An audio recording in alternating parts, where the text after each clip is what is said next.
नमस्कार. संदीप इनामके स्टुडिओ या यूट्यूब चॅनलच्या माध्यमातून कला भ्रमंती या नवीन कार्यक्रमात आपल्या सर्वांचं सहर्ष स्वागत. पडद्यासमोरचे कलाकार असतील किंवा पडद्यामागचे काही कलाकार असतील, त्यातल्या काही गप्पा गोष्टी असतील आणि जे काही लोक खरंच संघर्षातून जे काही कलाकार सामाजिक क्षेत्रातील लोक आम्ही तुमच्या समोर नेहमी आणतोय, त्यापैकीच कलाकार एक रानकवी हनुमंत चांदगुडे. खरं तर एखाद्या भयान माळरानावरती जिद्दीतून आणि कष्टातून एखादा कवी आपल्या शब्दरूपी अंकुर फुलवतो आणि आपला शेतमाळा फुलवतो किंवा एखाद्या कविता छान लिहितो, त्याविषयी आपण जाणून घेणार आहोत हनुमंतजी चांदगुडे.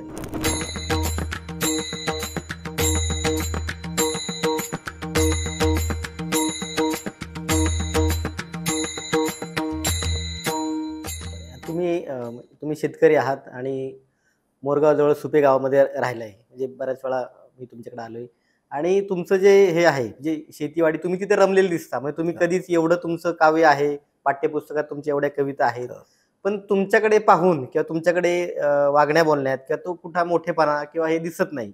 मग हे तुमचं साधी राहणीमान किंवा तुम्ही ज्या गावाखेड्यात राहता तेच तुमच्या कवितेत येतंय. तर हे खरं तर हेच खरं तुम्ही लिहिता आणि ते लोकांना खरं वाटतं, आपलंसं वाटतं. तर तुमच्या गावाविषयी किंवा तुम्ही कसं तुमचं शिक्षण झालंय किंवा कसा प्रवास झाला याबद्दल काय सांगाल तुम्ही? तसं तर एका अल्पभूधारक शेतकऱ्याच्या घरामध्ये माझा जन्म झाला. दुसऱ्या लोकांना असं वाटतं की बारामती म्हणजे रावणाची लंका जशी सोन्याची ना, तशी पवारांची बारामती सोन्याची.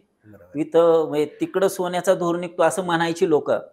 तसं बारामती म्हणजे आहे ना, बारामती म्हटलं की काय वाटतं देशाला, महाराष्ट्राला, सगळं लुटून नेलं बारामतीला. प्यायला पाणी नसते आम्हाला.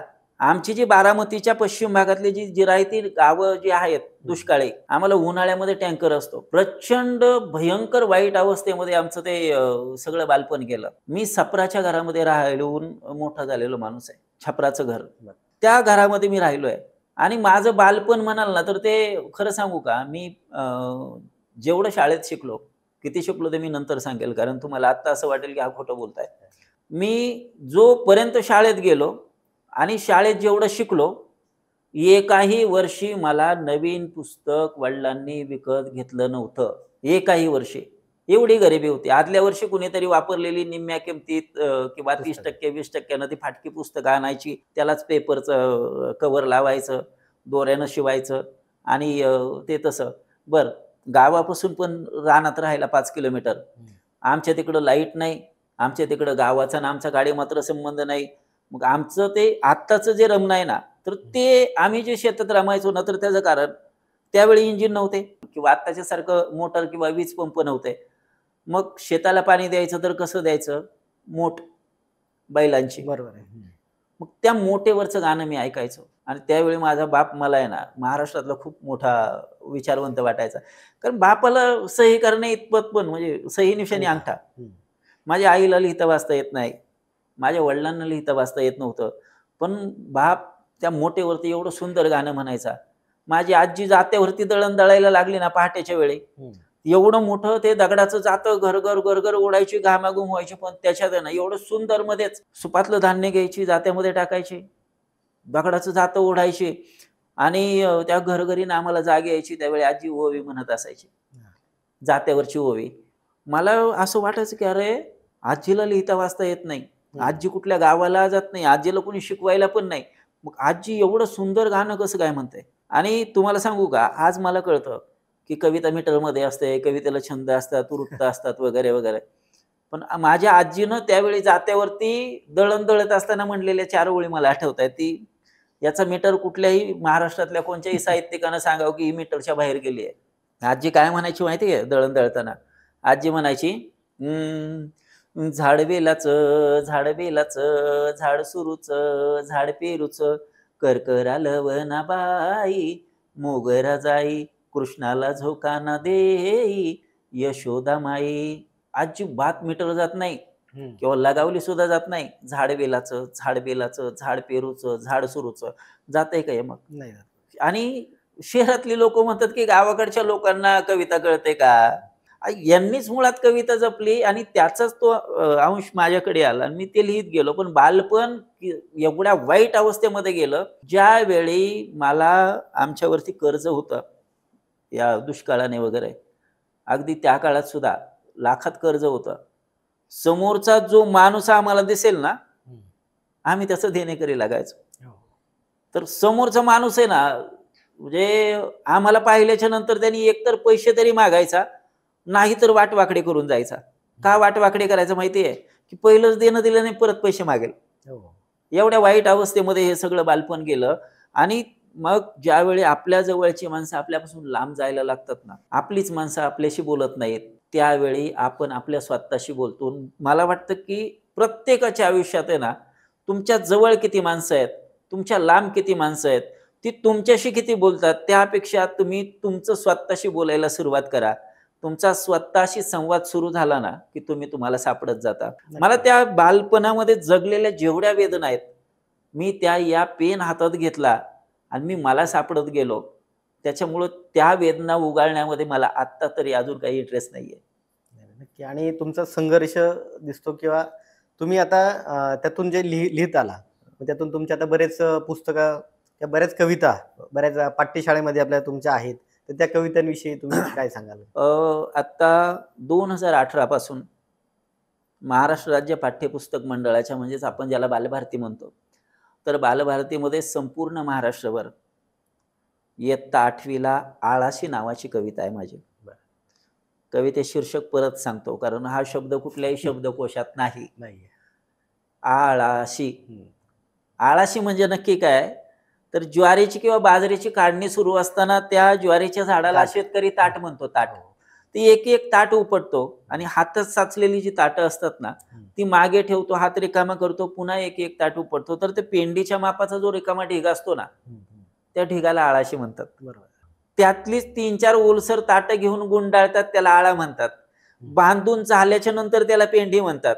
मग त्या अशा रानभर पडलेल्या पेंड्या शेतकऱ्याला मोजता येत नाहीत. मग शेतकरी काय करतो? 5-5 पेंड्यांचा एक एक ढीग लावतो ना, त्या ढिगाला पाचोंदा म्हणतात.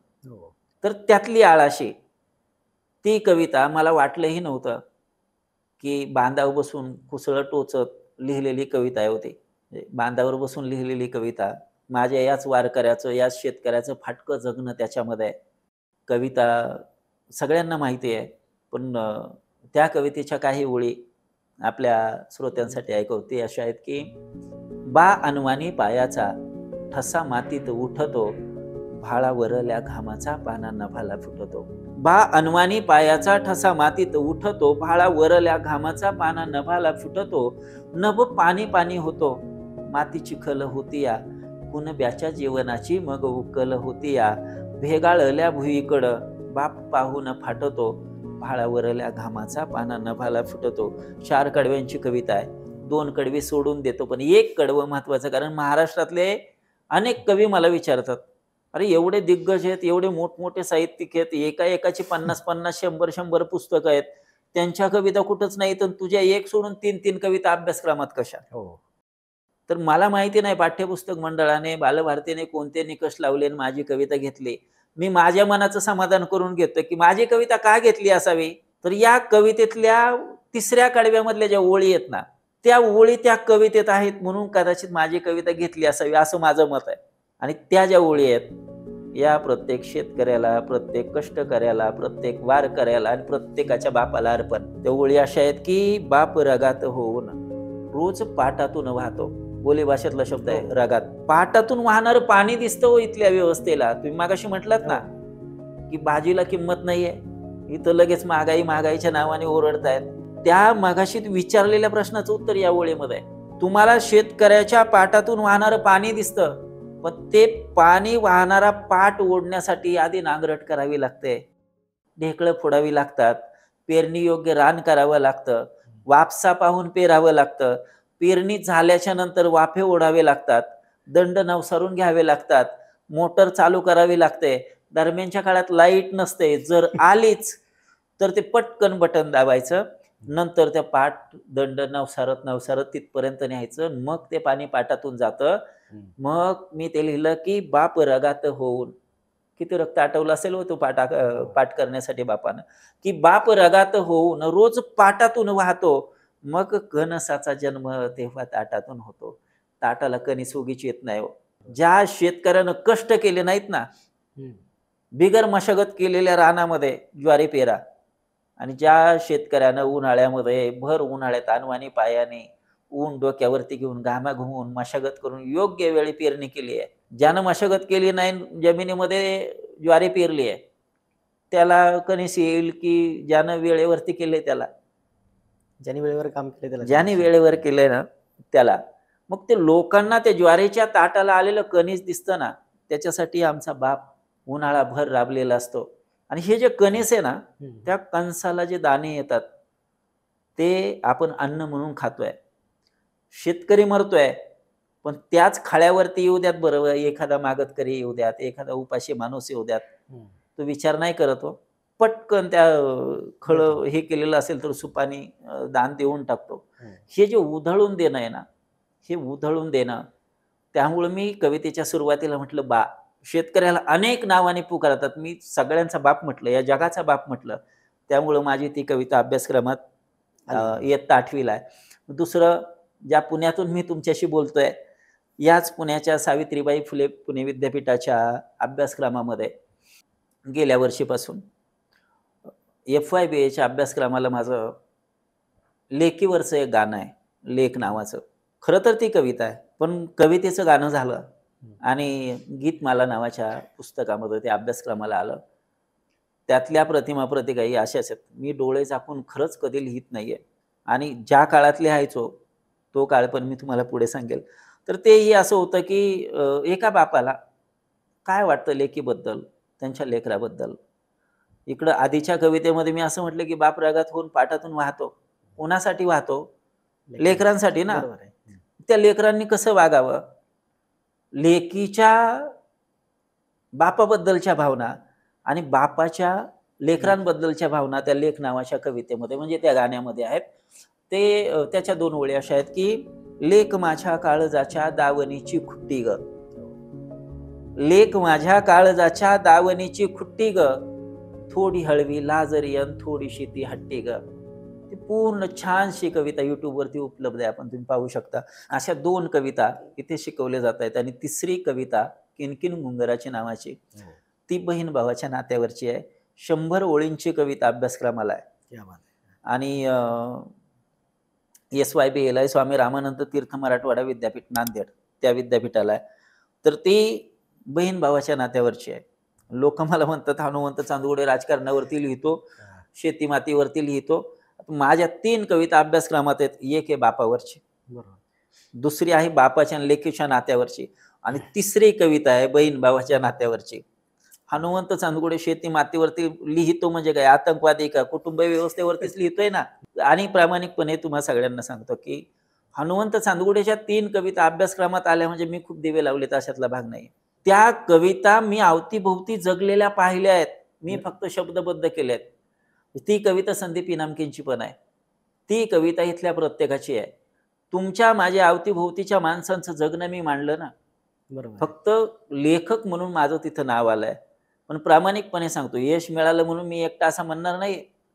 मी लिहिलं, माझ्या एवढं कोणी हुशार नाही असं काही नाही. डोळे उघडे ठेवा, समाजाकडे उघड्या नजरेने बघा आणि चांगलं प्रामाणिकपणे जगण्याचा प्रयत्न करा.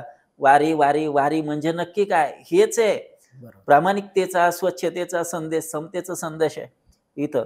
बघा ना तुम्ही, वारीच्या वेळी जी महिला असते ना, जी आपल्या घरामध्ये आई, ताई, आजी, बहीण वगैरे असतात, त्या महिला आपल्या संसारामध्ये सकाळी सकाळी सर्वात आधी उठून आळत झटकतात, सडा संमार्जन करतात, तुळशीला पाणी घालतात. घरी असताना तीच महिला वारीत असताना काय करते? आळत झटकते, तुळस डोक्यावरती घेते आणि तिथं गेल्यावर पांडुरंगाचा कळस पाहते परत येते.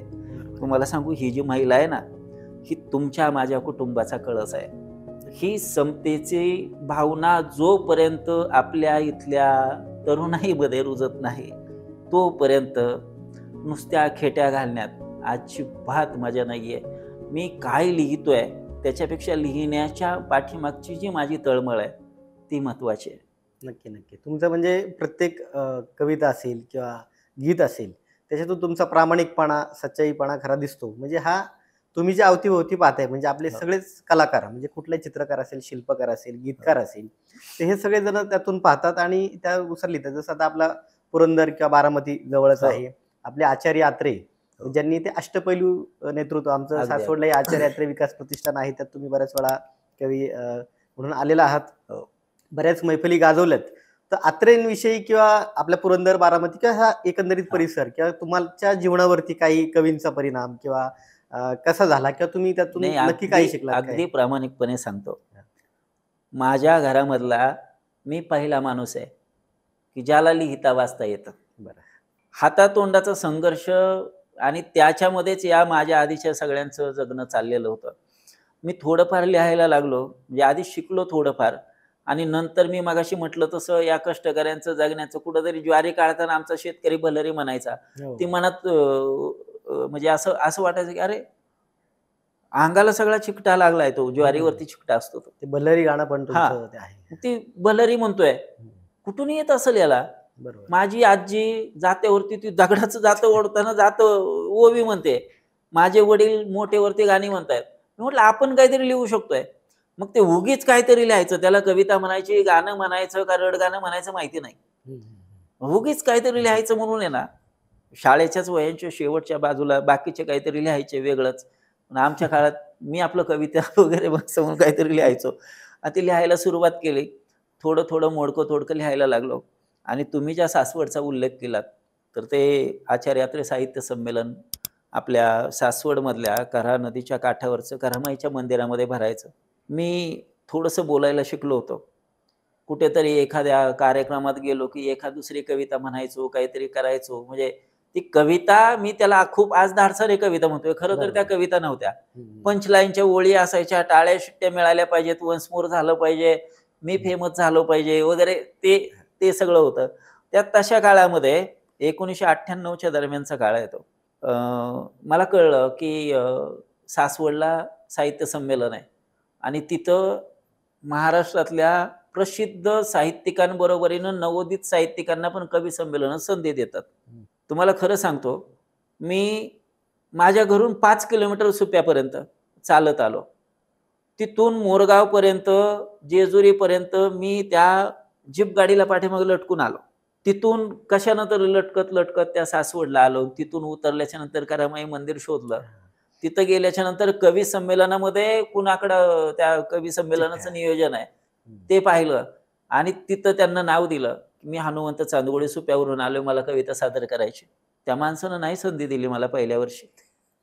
बरं. नाही दिली. रात्रभर जागलो. कऱ्हामाई मंदिरात झोपलो. सकाळी उठलो. परत त्या जीप गाडीला लटकून माझं मी घरी. पुन्हा दुसरं वर्ष आलं. 13 ऑगस्टला संमेलन असतं. दुसऱ्या वर्षी म्हटलं की जाऊ द्यात आता यावेळी जास्त माणसं होती किंवा आधी नावं दिली असतील. आता थोडंसं लवकर जाऊ. हं, हं, हं. सकाळी लवकर गेलो. सगळी सत्र ऐकली. नाव सकाळी लवकर दिलं. दुसऱ्या वेळी पण कविता म्हणायला नाही संधी दिली. अच्छा. नाही दिली. 2 वर्ष झाली. म्हटलं आता तिसऱ्या वर्षी आपण काहीतरी डोकं लावायचं. मग तिसऱ्या वर्षी पुन्हा त्या संमेलनात आलो हं. आणि संमेलनात आल्याच्या नंतर म्हटलं डायरेक्ट मुख्य आयोजकांना भेटायचं. आता ते मध्ये जे आहेत ना, त्यांना नाही वाटलं. त्यांच्या नादाला नाही लागायचं. डायरेक्ट आयोजकांना भेटायचं. गेलो आणि विजयदादा त्यांच्या समोर उभं राहिले. मला म्हटले, "काय रे बाळा कुठनं आलायस?" म्हटलं, "सुप्यावरून." "गेल्या वर्षी पण आला होता ना?" "हो." म्हटलं, "आलो होतं की." पण म्हटलं, "कविता सादर करायला नाही संधी दिली." हं. ते म्हटले, "माझ्याकडे नाव द्या." नाव पटकन दिलं आणि त्या तिसऱ्या वर्षी मला आत्रे संमेलनामध्ये कविता म्हणण्याची संधी मिळाली. मी अजूनही म्हणतोय, की त्यावेळच्या कविता या पंच लाईनच्या होत्या. हां. म्हणजे मी आज ज्या कविता लिहू नका म्हणून लोकांना सांगतोय, तसल्या त्यावेळेस. कविता मी त्यावेळेस लिहित होतो. तर मी त्यावेळेस मला संधी मिळाली आणि जी कविता म्हटलो, ती प्रचंड अशा टाळ्यांसह वन्स मोर झाली. वन्स मोर झाल्याच्या नंतर मी पुन्हा आगाऊपणा केला. मी म्हटलं, "मी काही एवढी एकच नाही कविता पाठ करून आलो." अजून पण केलेत. म्हटलं, "वन्स मोरला मी वेगळी कविता घेणार." काही जण म्हणायचे, "बरं, बरं दुसरी म्हण." काही जण म्हणायचे, "ते नाही." मग दुसरी कविता म्हटलो. हं. दुसरी कविता वन्स मोर झाली. मी म्हटलं, "आता पण तोच नियम." पण हं. म्हटलं शेवटचा, की याच्यानंतर मी वन्स मोर कवितेला परत कविता म्हणणार नाही.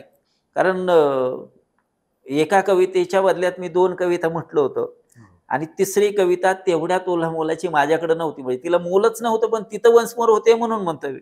मग तिसरी कविता म्हटलो आणि लोकांचा एवढा तो गाजावाजा सुरू होता. मी आलो, मला स्टेजवरती बसायला पण संधी नव्हती. आज बाजूने गेलो पुन्हा पुढे येऊन बसलो. त्या पब्लिकमधल्या अनेकांच्या ओळखी झाल्या. अनेकांनी पहिल्यांदा माझ्याबरोबर सेल्फी काढले आणि हा सगळा प्रवास सुरू झाला. म्हणजे सासवड हा म्हणजे ही एक आठवण.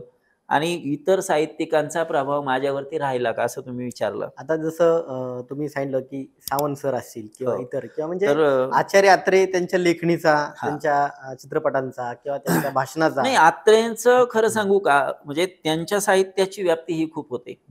मी त्यांचं कऱ्हेचं पाणी म्हणजे मी मुळातच सांगितलं ना, मला पुस्तकं विकत घेऊन वाचण्या इतपत माझी परिस्थिती नव्हती. इकडून-तिकडून कुठे मिळलेलं आणि पाठ्यपुस्तकं किंवा पेपर वगैरे हे सगळं वाचायचं, जे उपलब्ध असेल ते.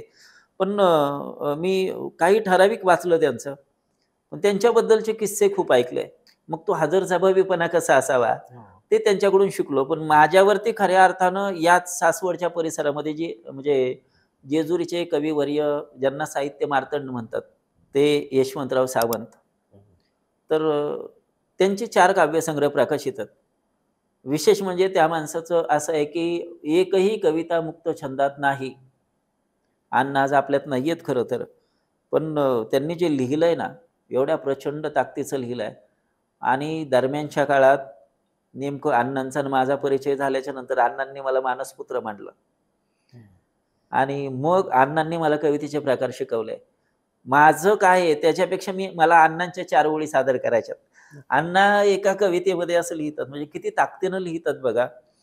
त्यांच्या एक गर्भातल्या बाळाने ही नावाची कविता आहे. ती पूर्ण कविता ऐकवत नाहीये, पण त्यातल्या एक 4-6 ओळी अशा आहेत, की ते असं म्हणतात, की शाहिराने थाप डफावर कडाडून द्यावी. शाहिराने थाप डफावर कडाडून द्यावी आणि शिवकाळाची महाराष्ट्राला पुन्हा याद यावी. शाहिराने थाप डफावर कडाडून द्यावी, शिवकाळाची महाराष्ट्राला पुन्हा याद यावी. अरे शाहिराने वीररसाचा असा पोवाडा गावा. अरे शाहिराने वीररसाचा असा पोवाडा गावा, की गर्भातल्या बाळानेही हरहर गरजावा. गर्भातल्या बाळानेही हरहर गरजावा. एवढ्या ताकदीनं लिहिणारे यशवंतराव सावंत अण्णा, त्यांचा परिचय झाला. दरम्यानच्या काळामध्ये मी ज्या सुप्याला राहतो, त्या सुप्याच्या पलीकडच्या बाजूला एक 7 किलोमीटरवरती वासुंदे नावाचं गाव आहे. ते खरं तर दौंड तालुक्यामध्ये येतं, पण माझ्या घरापासून 7-8 किलोमीटरवर आहे. तिथल्या माणसानं 6-7च लावण्या लिहिल्या. त्यांचं नाव श्रावण गायकवाड. आपला भाग म्हणजे आपण म्हणतो ना किती समृद्ध आहे. ही समृद्धी लोकांना माहिती नाहीये.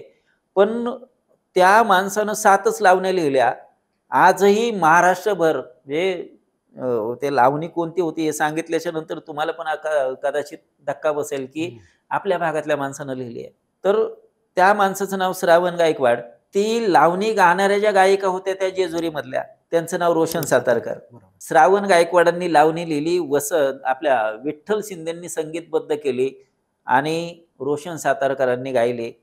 आपल्या भागातल्या माणसानं लिहिलेली लावणी, की नेहमीच राया तुमची घाई नका लावू गठुडं बांधायला, येऊ कशी कशी मी नांदायला. हे मला ज्यावेळी कळलं ना, की आपल्या भागातल्या साध्या माणसानं लिहिलंय हे. किती सुंदर आहे. मग हे यांचा प्रभाव निश्चितपणानं माझ्यावरती राहिला. मग हे झालं कवितेच्या बाबतीत, गाण्यांच्या बाबतीत. पण चित्रपटांच्या बाबतीत असं झालं, की बारामती तालुक्यातल्या नीरा बागजमध्ये मारुती दाजी देवकाते नावाचे एक लेखक राहायचे. मारुती दाजी देवकाते म्हटल्यावर कदाचित तुम्हाला कळणार नाहीये, कारण ते लेखन करायचे मा.दा. देवकाते नावाने. मा.दा. देवकाते सरांची 55 पुस्तकं प्रकाशित आहेत. त्यात 32 कादंबऱ्या आहेत. त्या 32च्या 32 कादंबऱ्यांवरती चित्रपट आलेत आणि एकूण त्यांच्या नावावरती जे चित्रपटांची संख्या आहे ती आहे 178. अरे वा. 178 चित्रपटांच्या पैकी कोणत्याची कथा आहे, कोणत्याची पटकथा आहे, कोणते संवाद आहे, कोणत्याची गाणी आहे किंवा काही चित्रपटांच्या कथा, पटकथा, संवाद आणि गाणी सगळंच देवकाते सरांचं आहे. त्या देवकाते सरांच्या आयुष्यातली शेवटची 11 वर्ष मी त्यांना म्हणजे ज्यावेळी त्यांचा अपघात झाला होता, मी त्यांना हाताला धरून असं स्टेजवरती न्यायचो. मला या दिग्गज माणसांचा सहवास लाभला. तुम्ही म्हणाल की आम्ही नाव नाही ऐकलं, पण मा.दा. देवकातेंचं काहीतरी अशी ओळख काय सांगाल? तर त्यांच्या चित्रपटांची नावं सांगतो. कदाचित आता तुम्ही सिनेमा क्षेत्राशी संबंधित आहेत म्हणून तुम्हाला माहिती असेल, पण आपल्या रसिकांसाठी की त्या मा.दा. देवकातेंचे चित्रपट आहेत. भन्नाट बानो, थापाड्या, नारंगी मोसंबी, आई तुळजाभवानी, माणसा परास मेंढरं बरी, आणि देवकाते सरांनी शेवट काम केलं चित्रपटाचं. त्या चित्रपटाचे संवाद लिहिले. त्या चित्रपटाचं नाव होतं हळद रुसली कुंकू हसलं. वा वा. हा देवकाते सरांचा हो. शेवटचा चित्रपट. नक्की. आणि देवकाते सर ज्या ताकदीनं कथा लिहायचे, पटकथा लिहायचे, संवाद लिहायचे, त्या ताकदीनं गाणी लिहायचे. तुम्ही म्हणाल की श्रावण गायकवाडांचं गाणं तुम्ही सांगितलं कारण ते फेमस आहे. हो. माधव देवकातेंनी 1973 साली लिहिलेलं आई तुळजाभवानी नावाचा चित्रपट, कथा, पटकथा, संवाद, गाणी सगळं त्यांचं आहे. त्या काळामध्ये लिहिलेलं गाणं आजही नवरात्रामध्ये तुमच्या माझ्या अवतीभोवती स्पीकरवरून वाजतं. तुम्ही म्हणाल कोणतं? तर ते आपल्या बारामतीतल्या, आपल्या परिसरातल्या माणसांनी लिहिलेलं गाणं, आली आली हो गोंधळाला गोंधळाला ऐकलंय ना तुम्ही? ऐकलं नक्कीच. आता त्या गाण्याच्या पाठीमागची किस्सा आहे, एक किस्सा आहे. खरंच मी मला थोडंसं बाजूला ठेवतो कारण या माणसांचा बरोबर आहे. प्रभाव माझ्यावरती आहे. त्या चित्रपटाची कथा लिहून झाली होती, पटकथा लिहून झाली होती, संवाद लिहून झाले होते आणि देवकाते सरांना गाणी लिहायची होती. दरम्यानच्या काळात देवकाते सरांचं लग्न झालं. त्यांचं लग्न झालं. देवकाते सर पुण्यात इथं जनवाडीला राहिला होते आणि त्यांचं गाव तिकडं ते निरावागच, ते मावशीच्या तिकडं लहानाचे मोठे झाले आणि मग नवीन लग्न झालेली नवरी आपल्याकडे गावाकडे जाते ना देवाला वगैरे. देवकाते सर शहरातले, मुलगी शहरातले. मग ते गावाकडे गेले. गावाकडे जाताना इथून एसटीनं बसले, बारामतीच्या स्टँडवरती उतरले. देवकाते सरांची आई लवकर वारल्यामुळं ते तिथे लहानाचे मोठे नाही झाले, मावशीकडे झाले. लासूरने, इंदापूर तालुक्यात लासूरने नावाचं गाव आहे. तर पिशवी, देवकाते सरांच्या हातात नवी नवरी पाठीमागं, अंगावरती हिरवी साडी, हिरवी चोळे आणि ते मेंढपाळ धनगर समाजाचे असल्यामुळं कपाळभर ते मळवट वगैरे. तिथं स्टँडवरती उतरल्याच्या नंतर देवकाते सरांनी विचारलं, म्हटलं अरे त्यांच्या मावशीचं काकांचं बकरी कुठे बसायला आहे? त्याला वाडा म्हणतात. तो वाडा कुठे आहे? कुणीतरी सांगितलं कुठल्या तरी पाटलाच्या रानात आहे. मग ते पाटलाच्या रानात काय डांबरी रस्ता आहे का? मग बांधानं ते चालले होते. आता कितीही काही झालं तरी त्या बायकोच्या पायामध्ये उंच टाचेचं थोडं तरी शँडल असेलच ना, का ते आमच्या गावाकडच्या सारखं आहे. मग ते देवकाते सर पुढे चालले, तर त्या बांधावरून ती नवी नवरी चालत चालले. देवकाते सर पुढे जायचे, पाठीमागून ही पहिल्यांदा रानात गावाकडे गेलेली ते, आणि पुढं पाहिलं पूर्ण नांगरट केलेलं शेत आहे. त्या शेताच्या मध्यभागी ते पाळ आहे. तिथं 3 दगडाची चूल आहे, आजूबाजूला ढेकळं आहेत. त्या ढेकळामध्ये ती मावशी बघत बसली आहे की माझ्या लेकाची पहिल्यांदा सुनगा इकडे येते. ते पाहिलं, ते आले त्या ढेकळातून वाट काढत काढत. त्या मावशीनं बसायला टाकली गोंगडी, गोंगडी बसायला टाकली. आता देवकाते सरांना माहिती होतं नवीन गोंगडी असेल तर बेकार टोचते ती खाली त्याच्यावरती बसल्यावर. देवकाते सरांनी गेल्या गेल्या 2-3 ढेकळं एकावर एक मांडले, त्याच्यावर बसले. त्यांच्या बायकोला म्हटले बस त्याच्यावरती. नवीन नवरी कशाला काय म्हणाल हो, ते गेले बसले, त्याला लागली ती गोंगडी टोचायला. ते हळूहळू हळूहळू सरकत त्या गोंगडीच्या एका कोपऱ्यावरती गेले, हाताने माती सपाट केले आणि देवकाते सरांनी असं त्याच्याकडे पाहिलं. ही गोंगडी टोचते, गोंगडी आता ही गोंगडीवरून खाली गेले. जे गीतकाराच्या संकल्पना कुठून कशा येतात बघा. इकडं पाहणारे देवकाते सर अचानक पाहिलं आणि त्यांच्या डोक्यात होता आई तुळजाभवानी नावाचा चित्रपट. असं पाहिलं, बायकोच्या अंगावरती हिरवी साडी, हिरवी चोळी, हातभर बांगड्या, मळवट भरलेला आहे आणि ती त्या गोंगडीवरून खाली भुईवर बसले. हे जे मी मागाशी सांगितलं देवकाते सरांचं गाजलेलं गाणं, आली आली हो गोंधळाला, गोंधळाला आई, 16व्याला जागरण गोंधळ असतं ना, त्या गोंधळाला बायको गेली होती, पण ते चित्रपटात आई पाहिजे म्हणून आई म्हटले. आणि त्याच्यात एक ओळ खूप सुंदर आहे. ती ओळ अशी आहे की अरे गुमान भुईवर बसली र आई भवानी माझी. तिथनं पुढं बायकोला भवानी म्हणायला सुरुवात झाली. म्हणजे प्रसंग अवधान जे आहे किंवा जे लेखक, चित्रकार, शिल्पकार, तर हे सगळे साहित्यिक होते. साहित्यिक यांचा खरंच खूप सारा प्रभाव म्हणजे आपल्या लेखनासाठी बळ देणारा ठरला. बरोबर. सुरुवातीच्या काळात ऐकले की तुम्ही काही बांधकाम म्हणजे स्लॅबची काम, म्हणजे बरेच शेतीवाडी तर आहे, पाऊस नसला, दुष्काळ आहे किंवा इतर बी तुम्ही कामं मोलमजुरी केली. किंवा म्हणजे आता कसं होतं बऱ्याच वेळा असं असतं की अरे माणूस एकदम मोठा झाला की बऱ्याच वेळा ती स्टोरी चिकटवली जाते की नाही खूप कष्ट केलं वगैरे. पण ते बऱ्याच लोकांनी ते पाहिले की तुम्हाला त्यातूनच ते खरं लिहायला आलं. तुम्हाला सांगू का, मला ते हं, जुनं मी काय केलं हे उगाळायचं नाहीये, पण हं. माझ्या आयुष्यातली 7 वर्ष मी स्लॅब गँगमध्ये काम हो, केलं. हो. त्याच्यानंतर आमच्या इकडे पाणी येण्यासाठी जी जनाई शिरसाई नावाची जी योजना आहे, हं, हं, त्या योजनेवरती 5 वर्ष काम केलं. वरून त्या विहिरी खालीपर्यंत खोदत नेल्या. बरोबर. त्याच्यानंतर परत वरपर्यंत आणल्या आणि ते काम संपलं. त्याच्यानंतर वाईच्या म्हणजे सातारा जिल्ह्यामध्ये वाई आहे. तिकडं अच्छा. हातात मिक्सर, कुकर, थर्मास, हॉटपॉट, निर्लेपचा तवा घेऊन मी जवळपास 1.5 वर्ष फिरलो. बरोबर. ₹100 कमिशन मिळायचं. चकाचक पायात बूट असायचे, बिनशर्ट असायचा, गळ्यात टाय असायची. हं. मॅनेजर सांगायचा, "अरे, असंच राहावं लागतं, मार्केटिंगमध्ये पॉश राहावं लागतं." हां. तुम्हाला एक सांगू, अंगावरती कपडे कसे आहेत, हं, हं, हं. याच्यावरती भूक थांबत नाही हो. बरोबर आहे. तो हातातोंडाचा संघर्ष मला आहे ना, म्हणजे आजही त्या आठवणी झाल्या तरी वेदना होतात. मी त्या आठवणी काढत नाहीये. पण मला ते मी त्यावेळेपासून मी ठरवलं, मी जसा आहे तसा. मी रानात राहतो, माझ्या शेतकऱ्यांच्या बोलीभाषेत मी लिहिलं. त्या कवितेनं, त्या बोलीभाषेनं मला मोठं केलं. मी आत्ताही जरी शहरात बोलत असेल, तरी मी माझ्याच भाषेत बोलतोय. नक्की, आणि नक्की. तुम्हाला दुसरं सांगू, की भाषेच्या बाबतीमध्ये माझी जर कविता अशुद्ध असती, भाषा जर अशुद्ध असते, पोहोचली नसती या सगळ्यांपर्यंत. 3-3 कविता अभ्यासक्रमात कशा आल्या हो, असत्या? हो. म्हणजे मला फक्त एकच आहे, माझ्या भावना तुमच्यापर्यंत पोहोचल्या, माझ्या भाषेचं महत्त्व संपलं. आणि आज खरं तर मराठी भाषा, तिला अभिजात भाषेचा दर्जा मिळाला आहे. मग कुठेतरी असं वाटतं ना, अरे आपली कुठेतरी 2-3 पुस्तकं आहेत. हं, आता ती मराठीतली पुस्तकं हिंदीमध्ये, इंग्रजीमध्ये अनुवादित झाली आहेत. मी खरं सांगू, मला अजिबात इंग्रजी येत नाहीये. मगाशी विचारलं ना, शाळा किती शिकलात? हां, हां. नाही इंग्रजी यावंच असं काही कारण नाहीच तुमचं की. पुस्तकं इंग्रजीत आलेत ते वाचता येत ना. हो. आणि महाराष्ट्रातल्या जर विद्यार्थ्यांना मी जवळपास 20 मार्काला असेल, बरोबर आहे. मला कुठं शिक्षणाचं 4 भिंतीच्या शाळेमध्ये मी कमी शिकलो. पण जगाच्या शाळेनं मला खूप शिकवलंय आणि एवढं भरभरून दिलंय. मी तुम्हाला एकाच वाक्यात सांगतो, की माझ्या आयुष्यातला जो संघर्ष होता, त्या संघर्षात माझ्या आयुष्यात जर कवितेनं माझं बोट धरलं नसतं ना, हं, हं, हं. तर माणूस आयुष्यात एकदा मरतो. मी 6-7 वेळा मरून झालं असतं. बरोबर आहे. नाही छान म्हणजे सगळाच एकंदरीत जो प्रवास आहे म्हणजे दुष्काळ म्हणजे आता आपण जे नेहमीच म्हणतो, की आपला हां. जो परिसर आहे, पावसाळ्यामध्ये आपले तिन्ही उन्हाळा, पावसाळा, हिवाळा म्हणजे कुठलाही गीतकार, संगीतकार किंवा कवितिक असेल, तर तो त्या ऋतूनुसार आजूबाजूच्या परिस्थितीनुसार लिहितो, त्याचं जीवन मांडतो, व्यथा हां. मांडतो किंवा चांगल्या गोष्टी मांडत असतो. तर हे सगळं मांडत असताना म्हणजे तुम्हाला बरेच म्हणजे साहित्य संमेलनात बोलवलं जातं किंवा पाठ्यपुस्तक किंवा तुम्ही आता जे मुलांशी बोलता, जेव्हा कॉलेजमध्ये तुमचं एखाद्या हो. हे होतं त्याविषयी काय सांगाल तुम्ही याच्यात? नाही त्याच्या पाठीमागचा उद्देश माझा हं, खूप प्रामाणिक आहे. तुम्हाला खरं सांगतो, की हनुमंत चांदगुडे लिहायला लागला म्हणून आज मी तुमच्या समोर आहे. हं.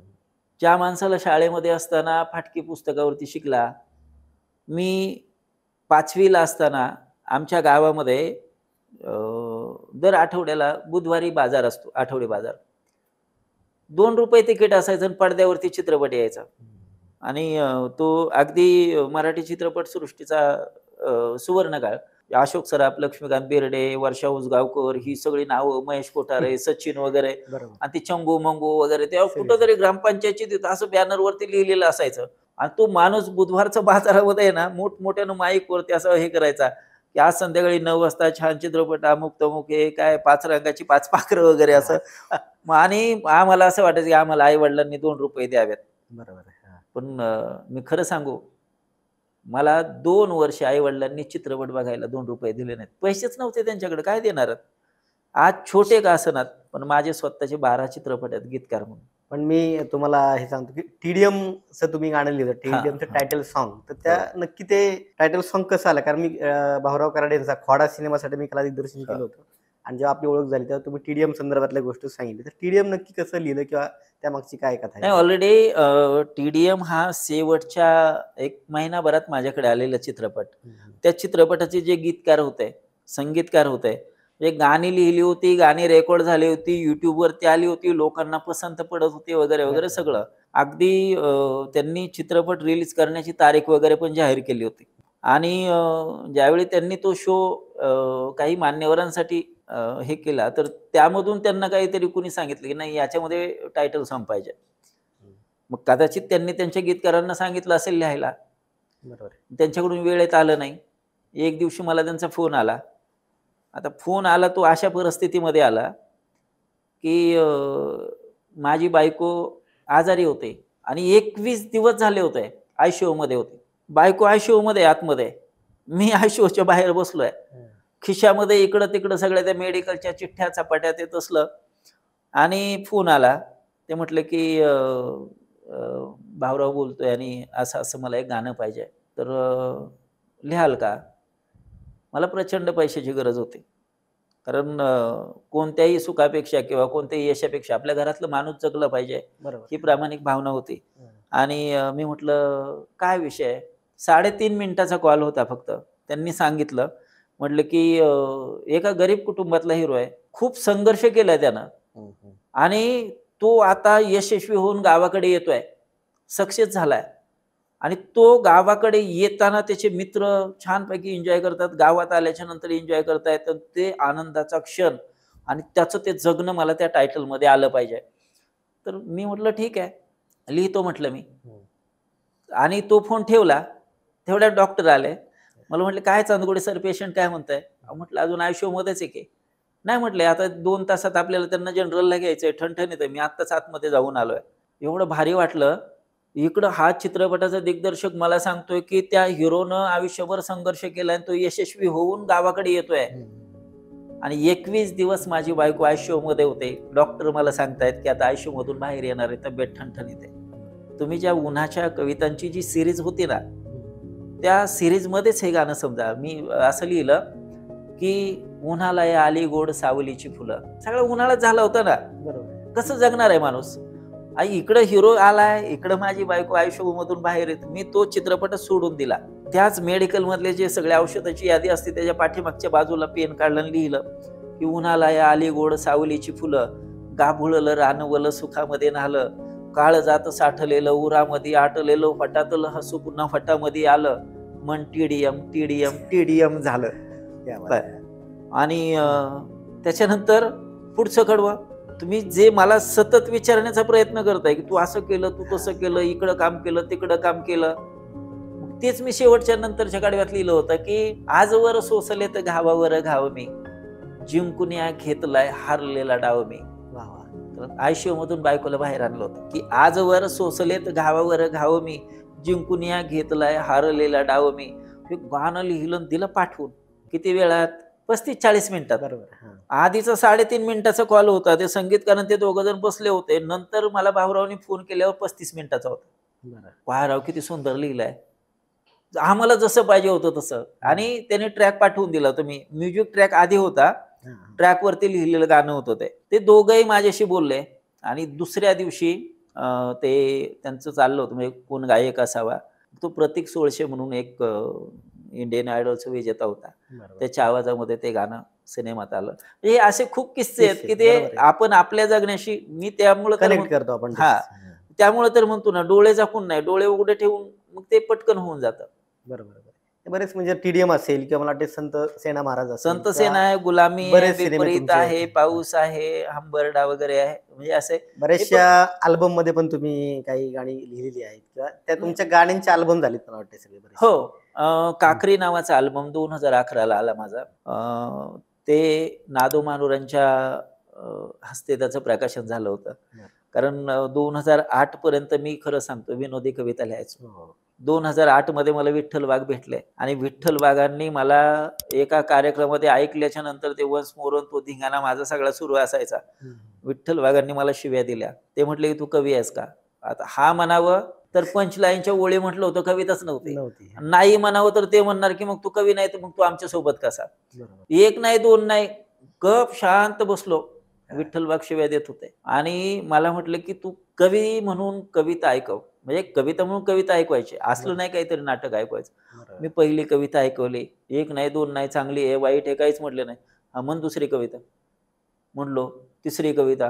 "हो" म्हणायचे फक्त. पुढची. अजून 6 कविता बाप्पूंना ऐकवल्या. त्याच्यानंतर तोपर्यंत चौफुला आला होता. हां. चौफुल्यावरती रात्रीच्या 1:30 वाजता विठ्ठल वाघांनी ते म्हटले, "बाकीच्या गाडीत कोण-कोण जागा आहे त्यांनी चपला हातात घ्या आणि खाली उतरा." मला कळत नव्हतं. हातामार खातोय म्हटलं. तर हे चांगलं आहे म्हणून पण म्हणजे ऐकवलेल्या कविता चांगल्या आहेत म्हणून पण सांगितलं नाही. बरोबर. वाईट आहे म्हणून पण नाही. आणि ते उतरले रात्रीच्या 1:30 वाजता आणि मला म्हटले, "एवढ्या चांगल्या कविता मागे ठेवल्यात आणि तू नालायकपणा करतोयस. बरोबर. हां. बंद कर ते सगळं." आणि उद्यापासून या कविता म्हणायला सुरुवात कर. खरं सांगू, विठ्ठल वाघांसारखे, यशवंतराव सावंतांसारखे, मादा देवकातेंसारखे किंवा नादो महानोरांसारखी माणसं जर आयुष्यात आली नसते ना, तर हनुमंत चांदगुडे 7 वर्ष नाही, आत्ताची सगळं वर्ष, आयुष्यभर हे गठ्ठे आणि कुठंतरी दुसऱ्याच्या दारात आत्ताही शेतमजुरी करत असतो. ही माणसं आले. म्हणजे थोडक्यात काय होतं की योग्य वेळेस कुठल्याही माणसाच्या आयुष्यात एक कोणतरी टर्निंग पॉईंट असतो किंवा नक्कीच, माणूस त्याला सांगावं लागतं की दार ठोठावं लागतं की त्याच्यानंतर तो तुमचा हा केलेला ट्रॅक नाही, हा वेगळा ट्रॅक आहे की तुम्ही त्याच्यानंतर केलेला तो पहिला अल्बम होता.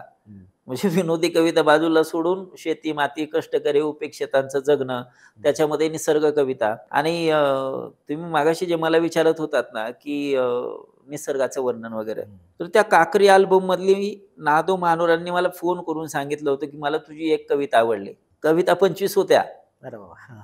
पण महानोर दादांनी मला सांगितलं होतं, तुझी मला एक कविता आवडली. एक कविता माझी आवडणं महानोरांना मोठं एकदम जे मला आकाश वगैरे ना, मी त्याच्या पण वर गेलो होतो. तर ती कविता याच 8 तास मध्ये मी घेतली आहे. ती कविता अशी होती की गोंदन गोऱ्या चांदन राती बोलू लागली गार हवा, गोंदन गोऱ्या चांदन राती बोलू लागली गार हवा, पांदी मधला धुंद गाजवा पेरीत जातो सूरनवा, काच बिंदिगा नदी वाहते काठावरती येत जरा, रूप देखणे पाहून झुरतो हळूच गाणे गात झरा, मौन भारला काठ पाहतो आकाशीचा चंद्र दिवा, पांदी मधला धुंद काजवा पेरीत जातो सूरनवा. आणि शेवट एवढा सुंदर होता की जो मला आवडतो. बाशिंग बांधले फुलझाडांनी रंग भारल्या बनामध्ये, बाशिंग बांधले फुलझाडांनी रंग भारल्या बनामध्ये, झिम्माड झाली पहाट लाली तांबड फुटतय मनामध्ये, घरट्यामधून पक्षी पाहती डोंगराआडचा लाल दिवा, गोंदन गोऱ्या चांदन राती बोलू लागली गार हवा, पांदी मधला धुंद काजवा पेरीत जातो सूरनवा. आता पांदी शहरातल्या लोकांना कळणार नाही, काजवा कळतोय की नाही, यांना मच्छर माहिती, काजवा माहिती की नाही मला माहिती नाहीये. पण हे लिहिलं मी. लिली गुलाब मोगऱ्याच्या कविता महाराष्ट्रातल्या अनेक कवींनी लिहिल्या. मी लिली गुलाब मोगरा जाई जे प्राजक्त बकुळ माझ्या कवितेत कधीच नाही आला. जो आयुष्य जगलंय आपण जे पाहिले जगलंय म्हणण्यापेक्षा त्या कविता लिहिणाऱ्यांना मी वाईट नाही म्हणत आहे. बरोबर आहे. बर, गुलाबाची कविता लिहायला गुलाब द्यायला कुणीतरी भेटली पाहिजे ना. बरोबर आहे. मला त्या गुलाबापेक्षा आमचं तरवडाचं फुल भारी वाटलं. मी तरवडावर कविता लिहिली.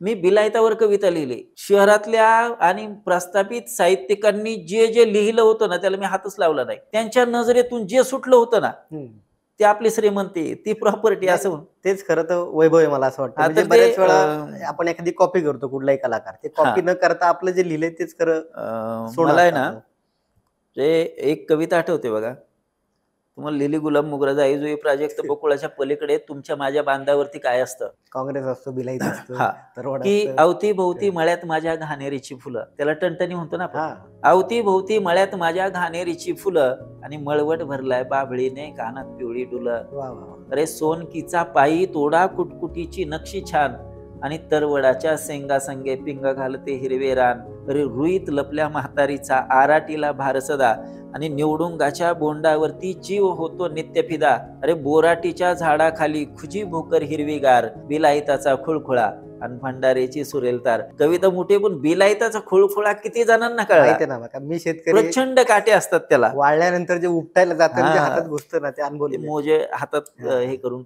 हे सगळं लिहिलं, वास्तव लिहिलं. आणि खरं सांगू, लोकांना आवडावं म्हणून नाही लिहिलं. मी काहीतरी वेगळं लिहितोय म्हणून पण नाही लिहिलं.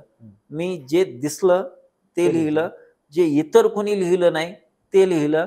आणि त्यामुळं माझ्या या सगळ्या कविता किंवा माझी गाणी, माझे अल्बम हे लोकांपर्यंत पोहोचत राहिले. पुस्तकं, कुणाच्या पुस्तकाच्या 5-5, 6-6 आवृत्त्या निघतात नाही का.